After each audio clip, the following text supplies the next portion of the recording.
Yo tout le monde, c'est Aurel. Aujourd'hui on se retrouve pour la review de l'épisode 8 de l'attaque des titans, saison 3, épisode, encore avec quelques révélations, même si bon, un peu moins que les précédents.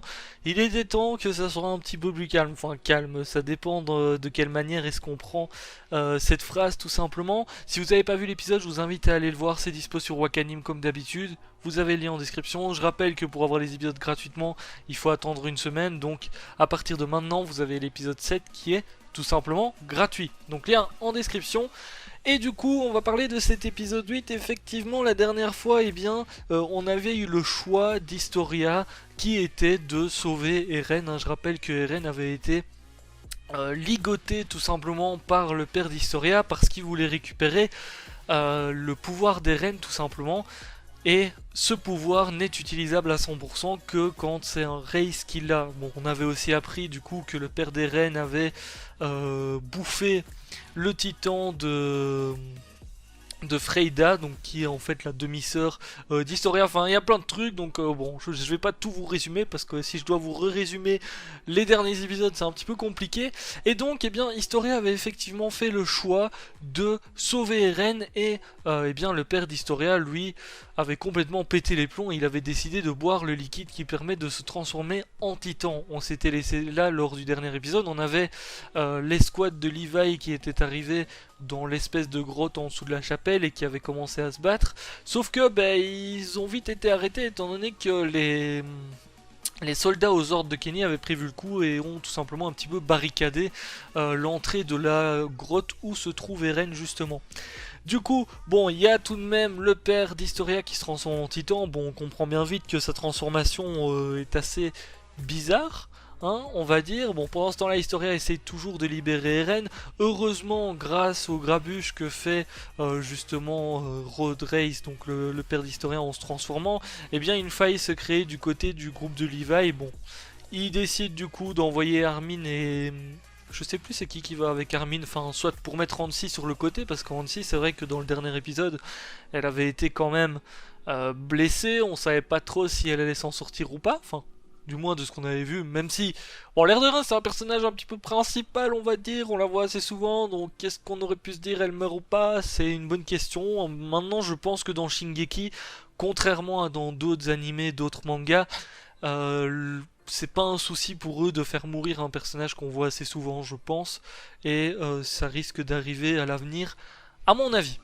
En tout cas, il y a Levi, etc., qui se précipitent vers Eren, ils veulent absolument sauver Eren. Bon, Eren, il est toujours en mode laissez-moi me faire bouffer, comme ça il reprend le pouvoir, il a les souvenirs, il peut peut-être sauver l'humanité, hein, parce qu'on avait appris aussi que, une fois que le pouvoir d'Eren serait entre les mains de quelqu'un de la famille des Race, on aurait tous les souvenirs du titan originel, etc., qui allaient revenir, enfin, du moins pour la personne, et du coup que ça pouvait sauver l'humanité. Sauf que il y a trop d'éléments euh, qui sont qui peuvent changer tout simplement les choses, et surtout est-ce que Road Race va réussir à contrôler ce pouvoir, etc. Il y a beaucoup trop d'éléments un petit peu chelous, mais on y reviendra un petit peu plus tard. Du coup, bon, Eren se fait libérer. Le souci, c'est qu'ils sont dans une grotte et le titan de Road Race devient un titan juste énormissime, encore plus grand que le titan colossal. Bon,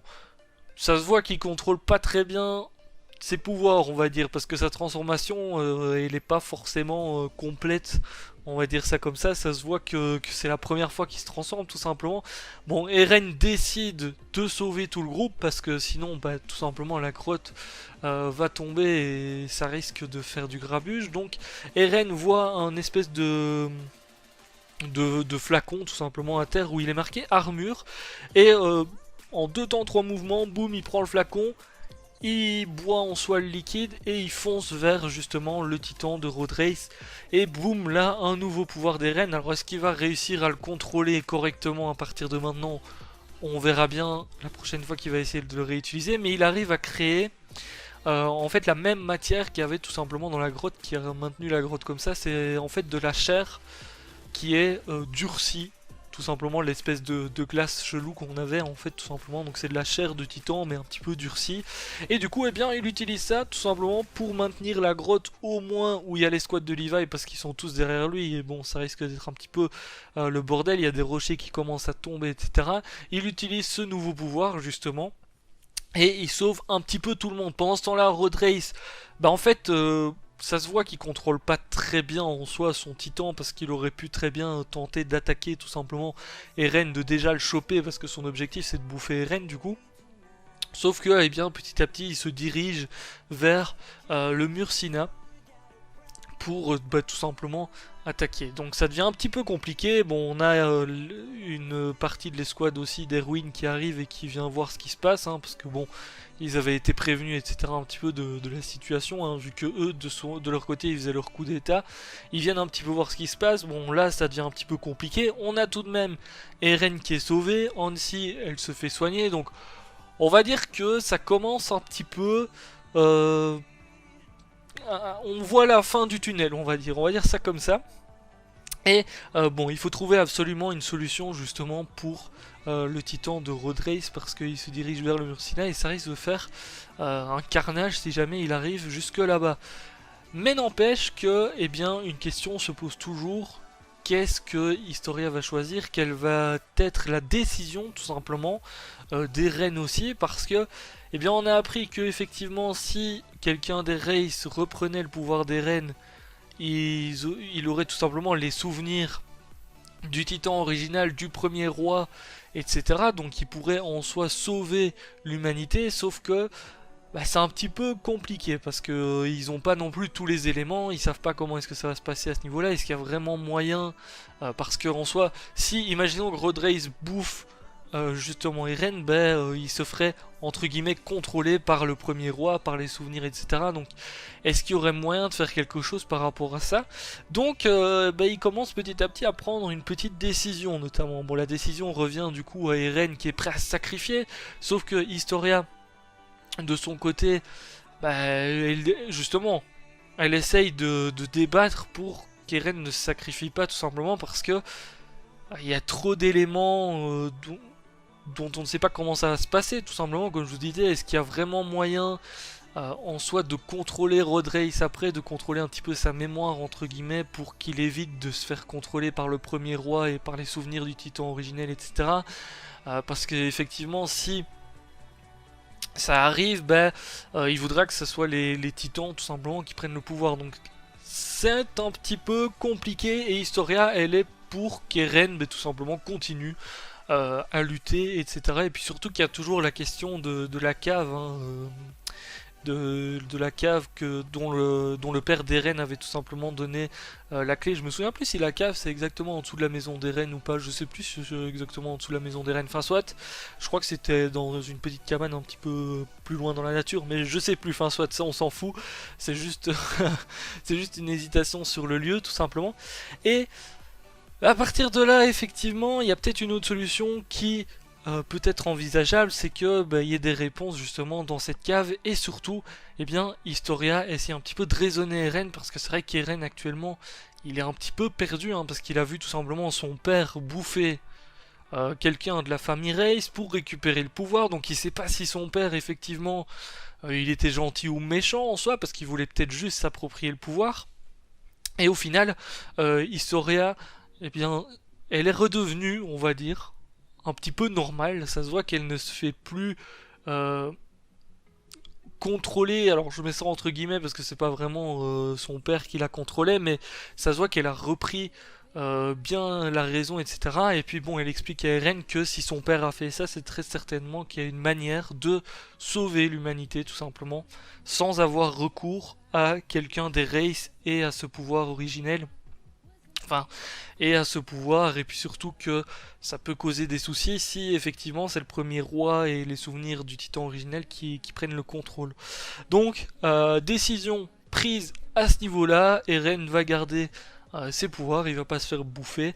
Bon, Historia a bien réfléchi pour le coup, et puis bon, c'est vrai que il y a un petit peu trop d'aléatoire. Vous allez me dire que même si Eren garde ses pouvoirs, etc., il y a un petit peu d'aléatoire parce qu'on sait pas comment est-ce que ça va se passer, mais il y en a un petit peu moins tout simplement.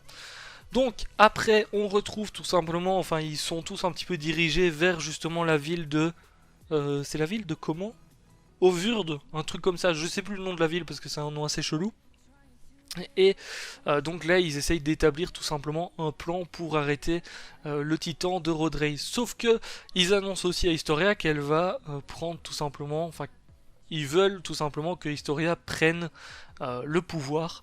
Le souci étant que Historia elle essayait un petit peu de couper, on va dire, ses liens avec son père, etc. Hein, aussi vu qu'elle a choisi son camp maintenant, elle est contre son père, donc elle essayait de couper les liens un petit peu qu'elle avait avec, et puis là, boum, on lui dit tu vas devenir reine, sauf que si elle devient reine, c'est tout simplement parce qu'elle est la descendante des Races, donc le lien n'est pas du tout coupé en soi. Sauf que, eh bien, elle décide de faire effectivement tout ça parce qu'elle sait que c'est en soi son rôle, on va dire, et puis, bon, très clairement, à l'intérieur de sa tête, elle sait bien que ça sera un petit peu mieux si quelqu'un contrôle le pays en tant que descendante, on va dire, que si c'est l'armée, etc. Elle comprend bien le rôle qu'elle a à jouer là-dessus. La seule condition, c'est qu'elle participe tout simplement au fait d'arrêter son père, et donc par arrêter son père, c'est bien sûr le fait de le tuer. Et l'épisode se termine là-dessus, donc bon... Épisode assez stylé, j'aime bien parce qu'on est vraiment dans des choses, ça fait vraiment avancer l'histoire, etc. On apprend beaucoup de choses, j'aime bien pour le moment les épisodes. C'est vrai qu'il y a un petit peu moins d'action. Enfin, dans le dernier épisode, il y a eu quand même de l'action hein, pendant une bonne partie. Mais c'est vrai qu'il y en a un petit peu moins et que il délaisse un petit peu le côté action, surtout pour l'histoire principale en soi de l'attaque des Titans, dans le sens où on apprend un petit peu l'origine, etc., les moyens de sauver l'humanité et tout. Donc franchement, je trouve les épisodes super cool en ce moment. Et donc, prochain épisode, eh bien, ils vont très certainement s'attarder sur le fait d'arrêter le père d'Historia. J'attends de voir un petit peu comment est-ce que ça va se passer, parce que, l'air de rien, bon, il y avait des soldats qui ont essayé de s'approcher de lui. Il y a les arbres, etc. autour qui commencent à cramer. Ça va être assez compliqué, hein. Bon, à voir si il va pas se... entre guillemets détransformé parce qu'il contrôle pas très bien ses pouvoirs, etc.